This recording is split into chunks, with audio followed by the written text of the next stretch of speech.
No, because creativity doesn't have to necessarily come at a price. If you look at, if you only analyze all the platforms that you watch or watch in the country and outside the country, and you start tracking those campaigns to say, well, they're the most expensive campaigns to, take up, probably the answer is no, not necessarily. So there isn't a very strong connection between creativity and price. As Indians, we are generally very creative people. We know how to find a way around it. We can work with our structures and we can do wonderful things.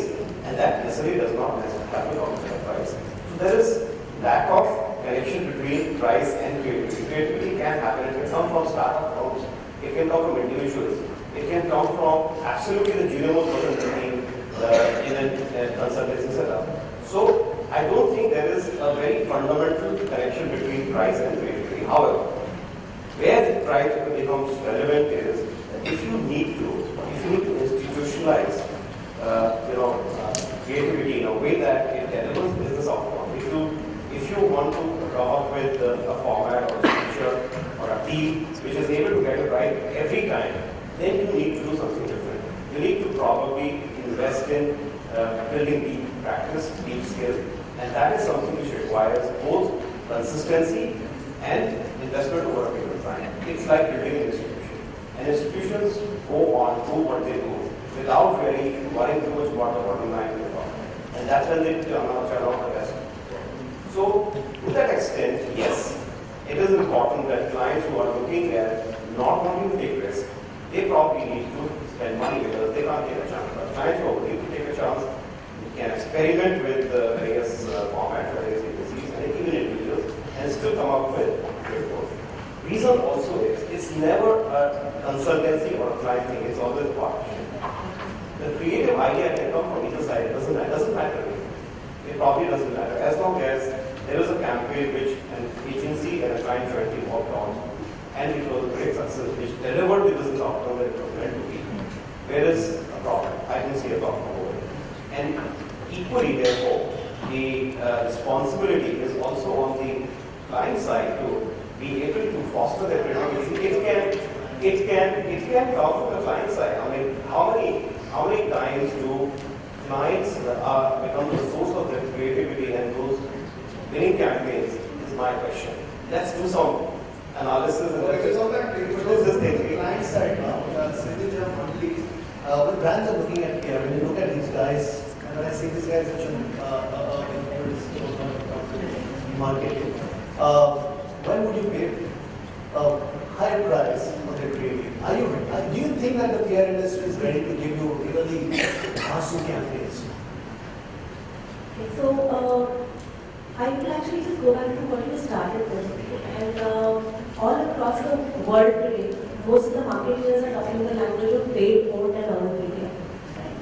And the reality is that as a brand marketer, for earned media actually is something which can create a huge delta, in terms of like overall brand objectives. So let's just take some examples, okay? And we've done this analysis internally on different kinds of campaigns which have really taken a swing because of the earned media.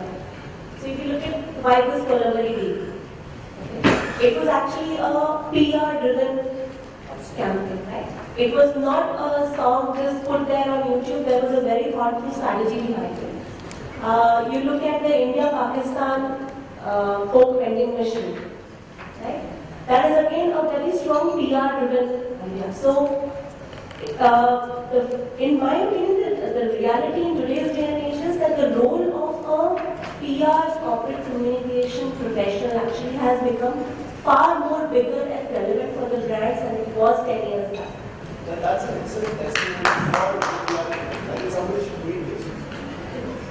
Yeah, so see, because for us, if I spend $10 and I'm able to generate, if I can say, impressions or chatter around my whatever I'm doing, which is many folds of that, then it's a fantastic thing for me to do. And that is what my expectation from. Do you feel that the PR industry is geared up for that? You laid down your expectations. So it's a mix. The reality is it's a mixed bag, and that's the reason why I talked about some of the campaigns which have done well. But the reality is that if you were to look at current partners that one has as a client. There is a gap in terms of what kind of very strong brand ideas they can contribute.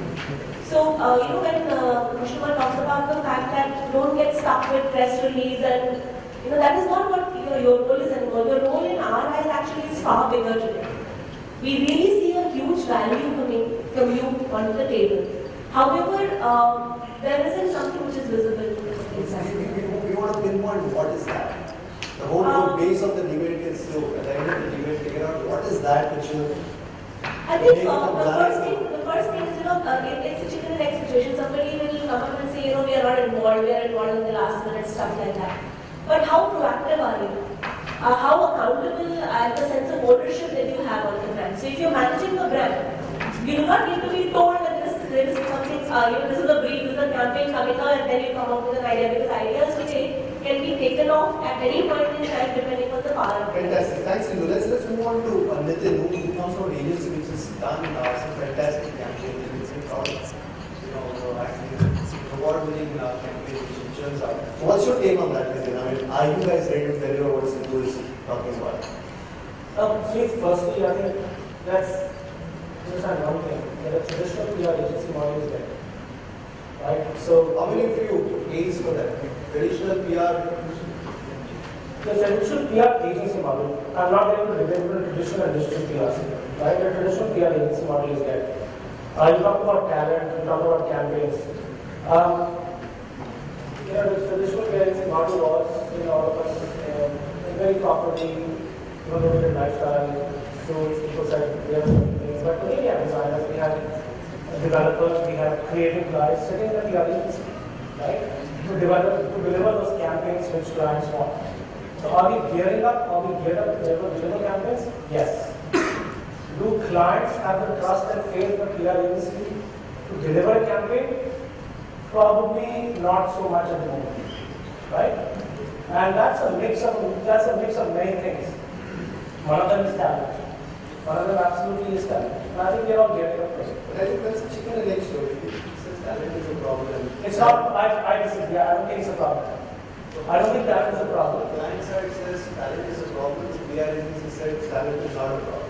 Yeah, I see what I get. Yes. I hear a lot of clients saying that we don't have. I was saying talent is not a problem. That is sure. So, I think, are we geared to deliver campaigns? Yes. I think the important question for us as PR agencies and PR teams, which is a combination. So, the PR client and the top head is part of that team. Right? Are we geared up? Yes. Are we making a business impact with that campaign to the business? Have we realized that? Are we making that business impact to the client? And sometimes a lot of us can have a lot of ideas which make no sense, which are large others talk about earlier.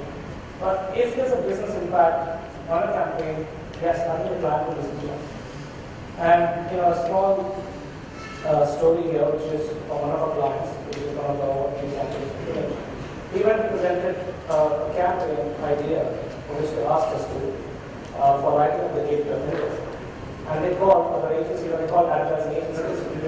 They called advertising agencies, right? And they said, let the agency which has the best idea implement the campaign. And that's the way it should be. The best agency that implemented the campaign, the best agency which had the idea implemented the campaign. And so therefore, we did win that mandate and we did deliver the campaign, which thankfully we got a few awards. So, yes, we can deliver campaigns for our answer, but the client needs to have the faith and confidence in delivering that. So, what are the typical challenges you face in your day-to-day life with clients and say we can deliver? But yet, we're not seeing too many PR-led campaigns come up. I mean, I got an example of Red Bull, which is an excellent example. How many Red Bulls do you see in the country? I can count them on the finger. So, what could be that? If I recollect at the Sabre Awards, there was 50% increase award in the case. Right? I don't know the figures for exchange for leaders and $18 something like that. He said 50 in the review. 60% increase. So I think we're doing something right. The challenges we face would be, which some of us talked about, maybe which we got from the survey, would be Are we involved at the right stage? Yeah. Are we the partners in the model? Are the clients seeing us the right partner? So let's get back to Is the the discussion happening at the right level? Let's get into Sindhu because she's the one who's from the client side. She has the PR agency or the in-house PR and then the PR agency support which comes in. Sindhu, the pointed question to you: when do you get PR in your strategy? When you're making a strategy for a brand launch, when do you get that? I think the way we are operating currently and the way I would wish we were operating. The reality is that the involvement of our creative agency and our media agency and digital agency is far higher than the brand. They get onto So the house wants to know what is the reason why the PR agency is the well. So the PR agency is not kept at the door. However, what happens is that in the overall activation journey that you have, the partnerships with these guys is far higher because they're involved in the right from the beginning in terms of setting out the roadmap, the strategy, etc. I'll tell you, I'm just getting to it, so let me finish. The reality is that even in today's day and age, one evaluates the idea saying, is this PRable or not? Okay, when you have an activity. And then what happens is, then if it is PRable, you reach out to the corporate affairs team saying, guys, can you help us out? The ideal way, in my opinion, in today's day and age, but it's also a function of whether you get that kind of support from the corporate affairs team or the PR agency team that you have on board. So are you putting a question that we're not getting support from them? And when you're talking, she's not representing just one company, it's general. I think we all think that. So I'm actually not. Absolutely. And that's where. Correct.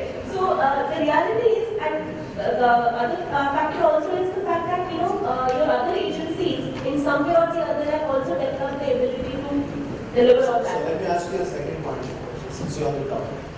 What will make PR earn its place in a marketer's mind, that is your mind, to be right at the beginning of the campaign strategy? So I think he touched on that. If you're able to deliver something which has real significant business impact, and if that is demonstrated to you once, then it becomes a very clear-cut mandate. So how is it that there are people on the table? How do you get included in the group of people who sit and start making decisions on the brand right from day one? It's a question of getting included in that close set of people, right? It's almost like you have to earn it right away. So let me come to Dilip and answer maybe older. Can you share with us examples or maybe what's your take on being on the table right? Or do you also experience that